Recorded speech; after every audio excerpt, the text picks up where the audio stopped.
अरे कहाँ पे हो यार मैं तो बाहर आ गया। बाहर कहाँ? बाणत करवा।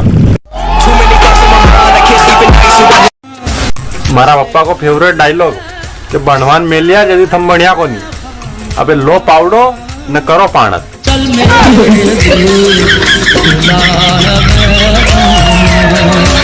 तुम मुझसे कितना प्यार करते हो? जान से भी ज्यादा। अच्छा तो मेरे लिए चांद तारे तोड़ के ला सकते हो? कि चांद तारे तोड़ना अपने बस की बात नहीं।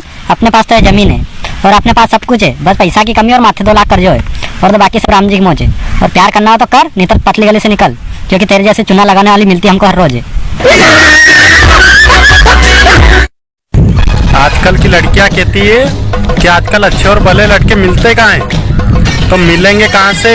मैं तो बिजी हूँ ना पाणत में, बिजी हूँ मैं पाणत में, कहाँ से मिलेंगे? अपनी तो जैसे तैसे, थोड़ी ऐसे या वैसे।